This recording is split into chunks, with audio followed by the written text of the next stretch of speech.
नमस्कार सेविका ताईंनो, मी पुष्पावती चंद्रकांत मोरे, अंगणवाडी सेविका व्हिडिओ भगिनीनो तुमच्या आवडत्या चॅनलवर म्हणजेच ॲक्टिव्ह अंगणवाडी चॅनलवर तुमचं खूप खूप स्वागत करते। सेविका ताईंनो, आजच आपला एक GR पारित झालेला आहे। मुळात आपण जे काम करतो त्याच्या संदर्भातच आहे। तुम्ही हे पाहिलं असेल, तुमचं लक्षात आलं असेल।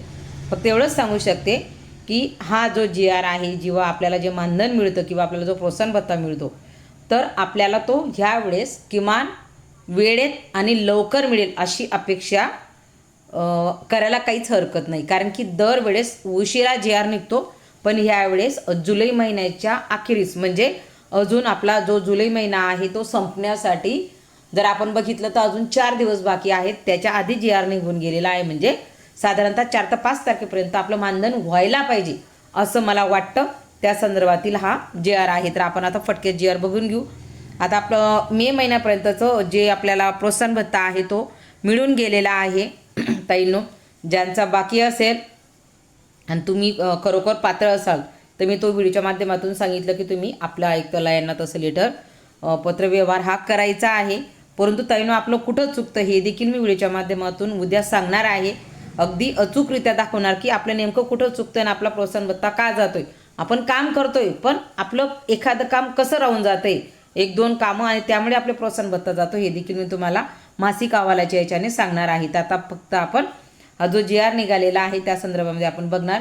तर हा GR सांगतो की आपल्याला जो निधी उपलब्ध झालेला आहे त्याचं GR लवकरात लवकर म्हणजे 28 जुलै म्हणजे आज निघून गेलेला आहे। याचा अर्थ आपलं मानधन लवकर होईल आणि आपला जो जून महिन्याचा प्रोत्साहन भत्ता बाकी आहे तो देखील आपल्याला लवकरच मिळण्याची आशा वाढलेली आहे। इथं दिलेला एकदम एकात्मिक बालविकास सेवा योजना नवी मुंबई यांच्या अधीनस्थ एकात्मिक बालविकास सेवा योजना ही केंद्र पुरस्कृत योजना राबवण्यात येते। तर बघा, सदर शासन निर्णयान्वये अंगणवाडी सेविका व अंगणवाडी मदतनीस यांची माही जुलै 2026 या महिन्याचे मानधन व प्रोत्साहन भत्ता अदा करण्याकरता खालील विवरणपत्रातील रकाना क्रमांक 1 मधील म्हणजे दिलेला आहे त्याच्यासाठी 174 कोटीचं जे आहे तो निधी उपलब्ध करून देण्यात आलेला आहे। तर बरेच जण म्हणतील की जुलैचा प्रोत्साहन भत्ता, तर ताईंनो जो जून महिन्याचा प्रोत्साहन भत्ता आहे तो जुलै महिन्याच्या याच्यात दिला जाईल म्हणून तसं म्हटलेलं आहे। याचा अर्थ आपल्याला पुढचा देखील प्रोत्साहन भत्ता हा वेळेत मिळू शकतो। आतापर्यंत मीपर्यंतचं मिळून गेलेला आहे। तर असं आहे आणि अशा पद्धतीने आपल्याला जे नेहमी दिलेलं असतं त्या पद्धतीचा हा आजच निघालेला GR आहे आणि अशा पद्धतीने आपल्याला तरतूद झालेली आहे। आपले जे सचिव आहेत, सहसचिव महाराष्ट्र शासन, तर यांनी तो पारित केलेला आहे। त्याच्यामुळे ताईंनो, आता थोडंसं आपल्याला जे आपण काम करतो त्या कामासाठी देखील आपल्याला मानधनासाठी खूप वाट बघावी लागते। तर कदाचित ह्या महिन्याला जर आपण पाहिलं तर ह्या महिन्यामध्ये आपलं मानधन आणि जून महिन्याचा प्रोत्साहन भत्ता हा लवकर साधारणतः 10 तारखेच्या आत होण्याची शक्यता वाढलेली आहे। एवढंच तुम्हाला सांगायचं आहे ताईंनो। कारण काय होतं की आपलं कुटुंब हे आपल्या मानधनावर आणि आपल्या कामावरच ते चालत असतं आणि ते जर आपल्याला वेळेत मिळालं नाही त्याच्यामुळे आपल्याला खूप हतबल व्हावं लागतं। मुळात मानधन हे खूप कमी आहे।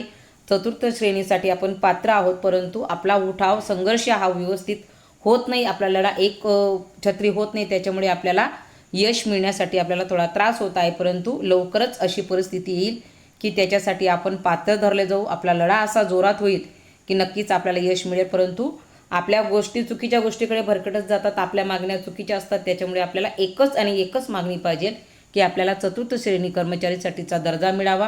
आणि दुसरी गोष्ट म्हणजे ज्या ताई रिटायर होत आहेत तर त्यांना जे त्यांचं पेन्शन आहे तर त्यांचं पेन्शन मंजूर व्हावं। कारण पेन्शनसाठी जो आपण मोठा संप केला होता 52 दिवसाचा, तर त्याच्यामध्ये त्यांनी मंजूर केलेलं, परंतु अजूनही ते आपल्या प्रत्यक्षात अंमलात आलेलं नाही। तर अशा गोष्टी असतात, तर त्या होणं खूप महत्त्वाचं आहे। खूप साऱ्या ताई रिटायरमेंट नंतर त्यांनी कोणाकडे बघावं, बऱ्याच एकट्या आहेत, विधवा आहेत, परित्यक्त आहेत, घटस्फोटित आहेत किंवा काहींना मूलबाळ नसेल, तर अशा सेविका असतील, मदतनीस असतील, तर यांचा प्रश्न हा खूप महत्त्वाचा आहे। त्याच्यामुळे एक 4th श्रेणी कर्मचारी आणि दुसरी गोष्ट म्हणजे त्यांचा जे आपण म्हणतो रिटायरमेंट नंतर त्यांना पेन्शन बसावं, कमी स्वरूपात असं तरी चालेल, त्याचा स्वतःचा एकटीचा उदरनिर्वाह होईल अशा पद्धतीचा जो आहे तो पेन्शन बसावं, एवढीच मागणीसाठी आपल्याला आता लढा करण्याची गरज आलेली आहे। परंतु आता पगार लवकर भेटू शकतो एवढी आशा निर्माण झाली, म्हणून मला असं वाटतं की माझ्या ताईंपर्यंत हा निरोप जावा,